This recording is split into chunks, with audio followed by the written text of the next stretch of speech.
जय हिंद मित्रों, मैं अनुजोत किसान आज़ादी कब होगी के भाग 3 में आप सभी के सामने उपस्थित हूँ।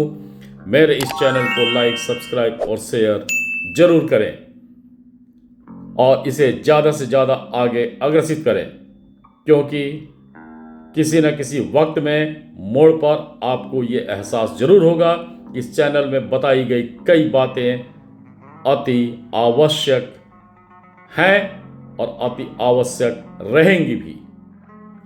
मेरी एक किताब भी है 2024 अयोध्या श्री राम मंदिर अति उत्साह खोज, जो अमेजॉन, फ्लिपकार्ट और एशियन प्रेस के वेबसाइट पर उपलब्ध है। इसमें भी कई ऐसी जानकारी है जो पूर्व के गलतियों को रेखांकित करती है और हमारी 40-50 पीढ़ी क्यों गुलाम रही इसको दर्शाती है, और आज के दिन हम लोग किस तरह के राजनीति के शिकार हैं या बन सकते हैं, जो हमारे आने वाली पीढ़ियों को काफ़ी कष्ट दे सकता है। इसका एक जानकारी आपको सचेत कर सकता है। मैं अपने भाग 3 के मुख्य मुद्दों पर आता हूं।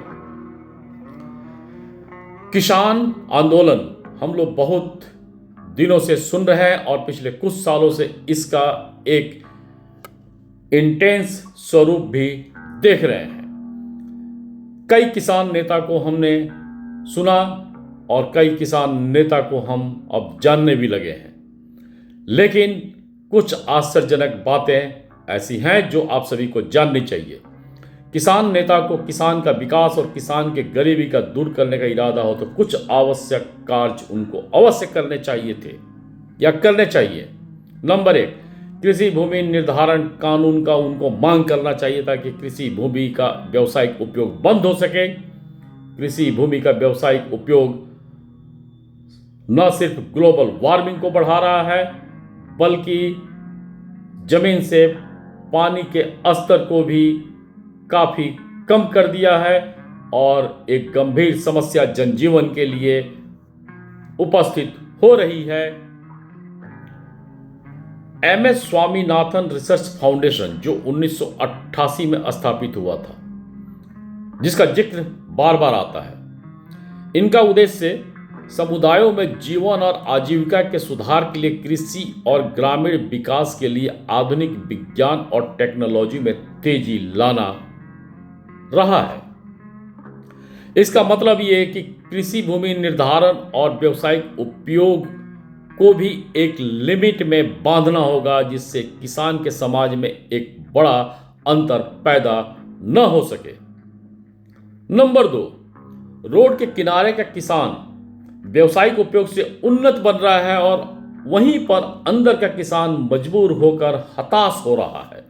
ये सामाजिक स्तर पर एक बहुत बड़ा अंतर साबित हो रहा है। नंबर 3, सरकार डेवलपमेंट कर रही है, विकास का कार्य कर रही है, हर राज्य में विकास का कार्य हो रहा है और सरकार को रोड के बदले जमीन मुआवजा के नियम में भी सुधार करना चाहिए ताकि किसान के आर्थिक स्थिति में अचानक अंतर न आ जाए। रोड के अंतर्गत आने वाली जमीन के किसान रातों रात संपन्न हो जा रहे हैं और बगल वाले किसान हताश हो जा रहे हैं। उपरोक्त पर कोई भी चर्चा किसान आंदोलन में नहीं हो रहा है, जबकि एक सच्चाई शायद ये भी है कि किसान के हताशा का भी एक ये बहुत बड़ा कारण है। अचानक से संपन्न हुए किसान मध्यम और गरीब किसान का इस्तेमाल धन के बल पर कर रहे हैं। ये भी किसान के आत्महत्या का एक प्रमुख कारण है और आश्चर्यजनक तरीके से रूप से संपन्न किसान नेता इन मुद्दों को बिल्कुल गायब कर दिए हैं और एक अलग तरीके का विचार या भ्रम देश में देते रहते हैं, जिसका नकारात्मक असर ही दिखता है या पड़ता है।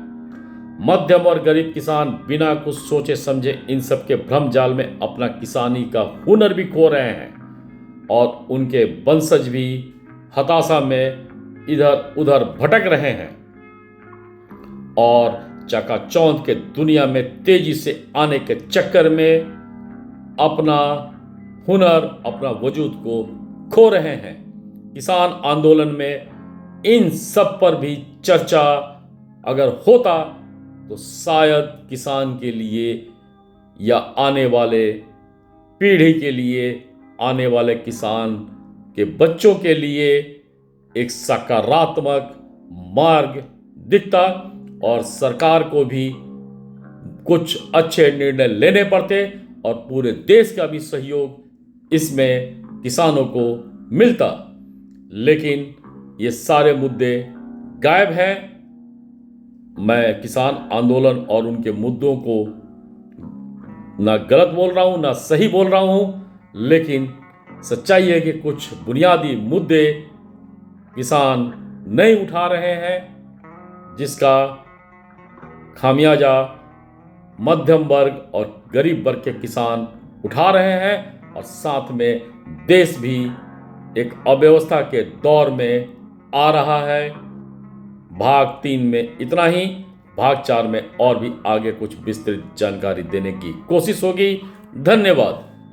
I was relieved, 'cause I never wanna play happy families with you, but I like having you around.